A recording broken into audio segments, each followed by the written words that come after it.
You have data everywhere, but is it working together?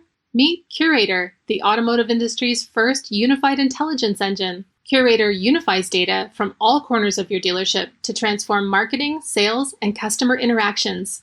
See it today at Gubagoo.com. Hey, this is Daily Drive executive producer Jake Neer in Detroit.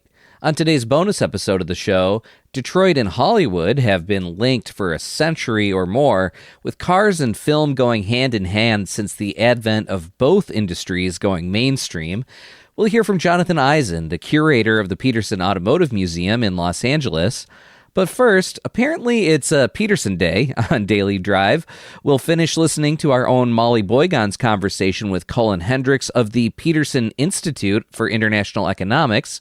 On Thursday's show, we heard the first part of that interview about the United States' dependence on China for rare earth minerals.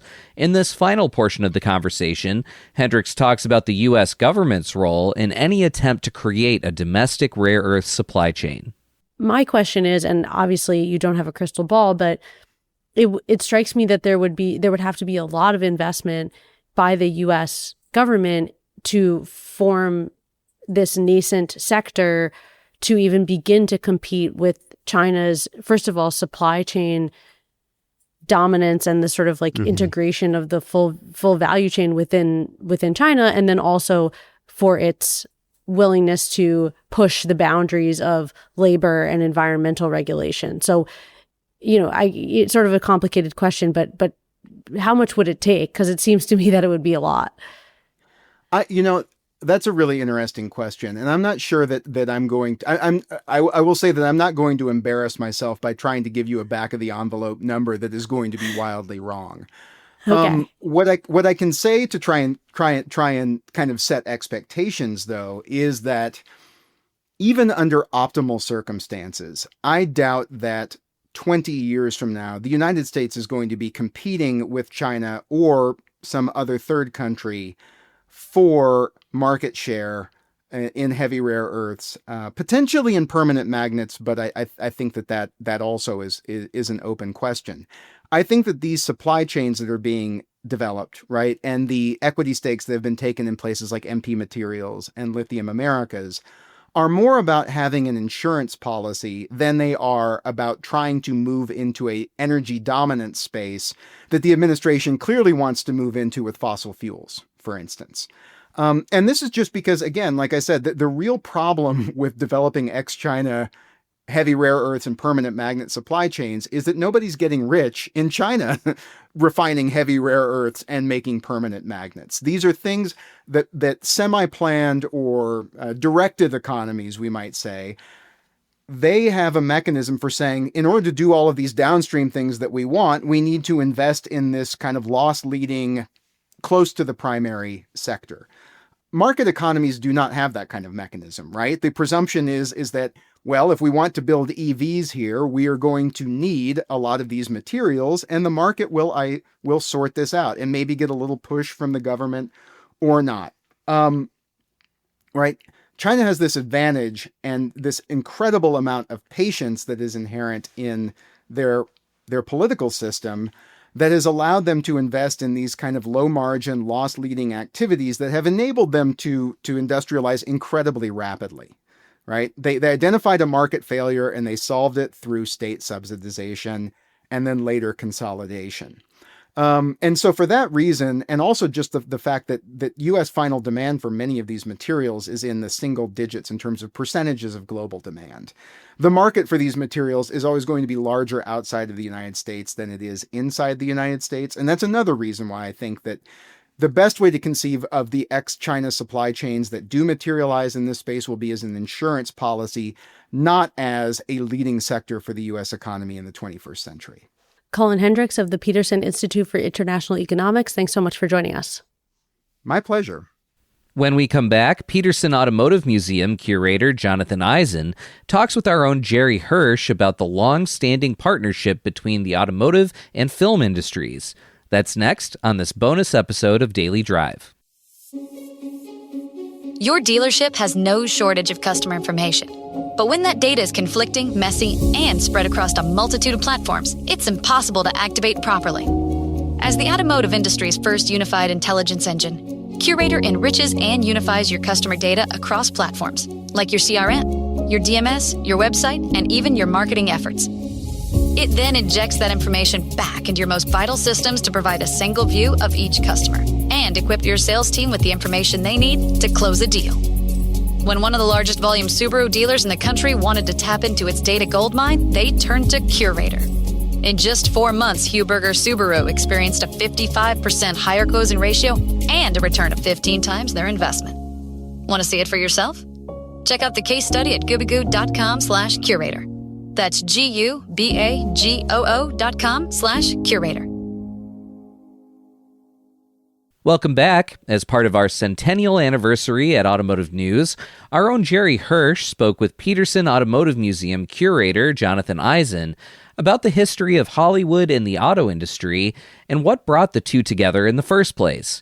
Here's a piece of their conversation. So what in your opinion, is the top car in film or television? You know, that probably changes a bit with every generation, but certainly the Batmobile, as you mentioned, is one that everybody recognizes. And obviously there's a different Batmobile for every generation of person who grew up with Batman, even going back to the comic books. But you know, it helps that car is a custom car and a one-of-a-kind car. But you only really need to see part of the Batmobile to know that that's Batman's car.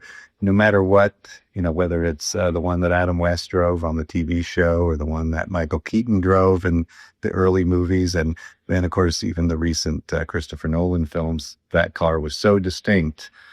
You don't need to see the whole car. You know, you can see a bit of it. And obviously it's instantaneous.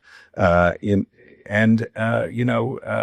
one that I like is James Bond's Aston Martin. You know, Aston Martin being such an exclusive brand, a somewhat obscure brand, especially in America, that car, when you see it, the first thing that comes to mind is James Bond. You know, I think Bond and Aston Martin are inexplicably linked, so much so that in the 90s, when they had Bond drive a BMW, people were kind of up in arms. It's like, why would Bond drive a BMW? He drives an Aston Martin. It's a British car, and it's just a special car, and you instantly connect it to Bond.